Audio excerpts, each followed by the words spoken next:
আসসালামু আলাইকুম প্রিয় ভিউয়ার্স। তো বিষয়টা হচ্ছে যে সকাল থেকে কিন্তু কেউ হ্যামস্টার ঢুকতে পারতেছে না। যখনই তারা হ্যামস্টার ঢুকতে যাচ্ছে, আমি আপনাদের একটু পরিষ্কার করে দেই। একটু অপেক্ষা করুন।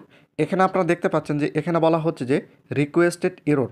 এটা দেখার পর অনেকেই কিন্তু কনফিউশনের মধ্যে পড়ে গেছে যে আসলে কি হ্যামস্টার চলে গেল কিনা বা হ্যামস্টার স্ক্যাম করলো কিনা।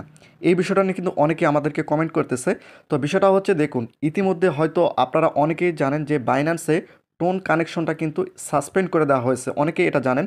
আবার অনেকেই হয়তো হ্যামস্টারে বাইন্যান্স অ্যাড করতে চাচ্ছেন, তখনই কিন্তু বাইন্যান্সে গিয়ে দেখা যাচ্ছে যে আমি আপনাদের একটু পরিষ্কার করে দিই যাতে করে আপনার বুঝতে সহজ হয়। এবং এই সমস্যার সমাধান কখন হবে, কখন আপনারা আবার আপনাদের হ্যামস্টার অ্যাকাউন্টে প্রবেশ করতে পারবেন, সেটা কিন্তু এই ভিডিওর মাধ্যমে জানতে পারবেন। তো আমি যদি বাইন্যান্স অ্যাকাউন্টের মধ্যে যাই, আপনারা দেখতে পাচ্ছেন যে এখানে টোন কয়েন এটা কিন্তু সম্পূর্ণ সাসপেন্ড রয়েছে। তো এই সাসপেন্ড হওয়ার কারণে কিন্তু বাইন্যান্স অ্যাকাউন্টটা হ্যামস্টার অ্যাকাউন্টের সঙ্গে কিন্তু অ্যাড করা যাচ্ছে না।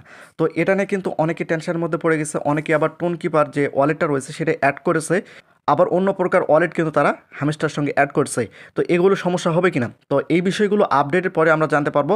তো বিষয়টা হচ্ছে যে এই যে বাইন্যান্সে যে সমস্যাটা হয়েছে, যে আমরা টোন কয়েন যে সাসপেন্ড হয়েছে, এগুলো ঠিক করার কারণে হয়তোবা রিকোয়েস্ট এরর দেখাচ্ছে। তবে হয়তো সামনে কয়েক ঘন্টার মধ্যে কিন্তু এটা ঠিক হয়ে যাবে। আপনাদের টেনশন করার কোনো কারণ নেই।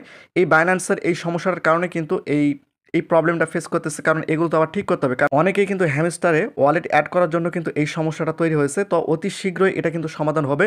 তারপরে কিন্তু আপনারা বাইন্যান্স এবং বাইবিট এই যে কোনো ধরনের ওয়ালেটগুলো কিন্তু আপনারা হ্যামস্টারে অ্যাড করতে পারবেন। তো আপনাদের টেনশন করার কোনো কারণ নেই। আপনাদের কিছুক্ষণ অপেক্ষা করতে হবে, তারপরে কিন্তু আপনাদের আপনাদের যে হ্যামস্টার অ্যাকাউন্ট রয়েছে সেই অ্যাকাউন্টের মধ্যে কিন্তু আপনারা প্রবেশ করতে পারবেন। তবে আপনাদের অবশ্যই ধৈর্য ধরে রাখতে হবে। যখনই হ্যামস্টার প্রবেশ করতে পারো তখনই কিন্তু আপনাদের আপডেট কিন্তু জানিয়ে দেবো। অবশ্যই আপনার চ্যানেলটিকে সাবস্ক্রাইব করে রাখুন।